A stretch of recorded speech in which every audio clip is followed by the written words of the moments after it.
کہ یہ میں عدلیہ سے جے آئی ٹی سے مخاطب نہیں ہوں بلکہ کچھ سیاستدانوں سے مخاطب ہوں، تو آپ کیا فرماتی ہیں اس پر؟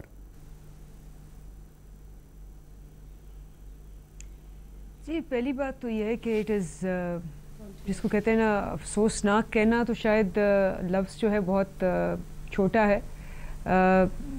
ایک بہت ہی جس کو کہتے ہیں نیچ قسم کی گفتگو تھی یہ، اور اس گفتگو کو آپ ہیٹ سپیچ کہہ لیں یا آپ تھریٹ سپیچ کہہ لیں یا آپ جو مرضی کہہ لیں، لیکن یہ ایک بڑی کلیئر انڈیکیشن ہے آف ذہنیت کی. ایک مائنڈ سیٹ ہوتا ہے سولنگی صاحب، اور وہ مائنڈ سیٹ جو ہے وہ کانسٹنٹلی جو ہے وہ آپ کو what you are comes louder than what you say. ٹھیک ہے نا، جو آپ ہوتے ہیں وہ زیادہ گرج کے باہر آتا ہے بنسبت جو آپ کہتے ہیں.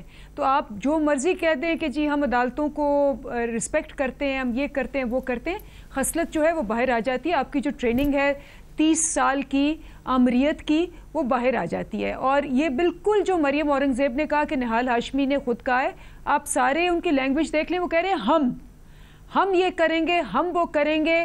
اگر نواز شریف کے بیٹے کو تم نے بلایا ہے اور پوچھا ہے اور تنگ کیا ہے، تو جس نے یہ کیا ہے اس کے لیے ہم یہ زمین تنگ کر دیں گے.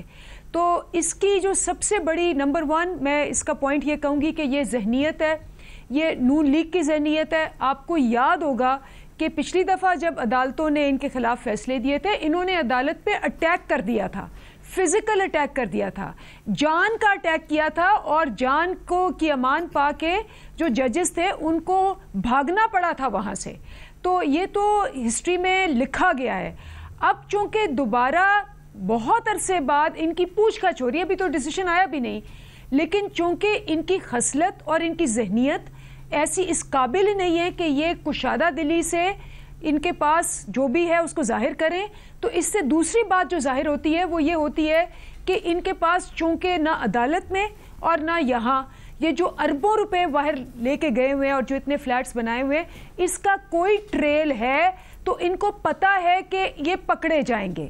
ورنہ اگر آپ گلٹی نہ ہو تو ابھی تو یہ شروع ہوا ہے، پہلی پیشی تھی، ابھی سے کھڑے ہو کے اور دھمکیاں، جان کی دھمکیاں. ہم نے جو ہیں قائد الطاف حسین کو انہی سپیچز پہ، انہی چیزوں پہ بین کیا تھا اور ان کے خلاف ایکشن لیے تھے. میں حیران ہوں کہ ابھی تک ان کے خلاف ایکشن کیوں نہیں لیا گیا. دوسرا پوائنٹ.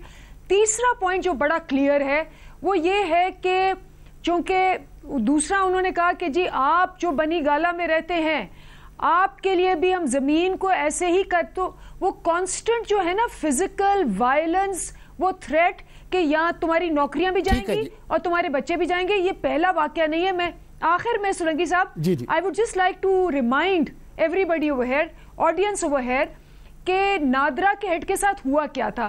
طارق ملک صاحب، آپ کو یاد ہوگا کہ 118 کے انہوں نے انگوٹھے رپورٹ دینی تھی دوسرے دن. اس رات 1:30 بجے ان کی بیگم تھی، وہ گھر میں نہیں تھے. 1:30 بجے سمن دیے گئے کہ ہی از بین ریمووڈ. وہ کورٹ میں گئے، کورٹ میں ریسٹور ہو گئے. انہوں نے پھر ان کو ریموو کیا، وہ پھر ریسٹور ہوئے.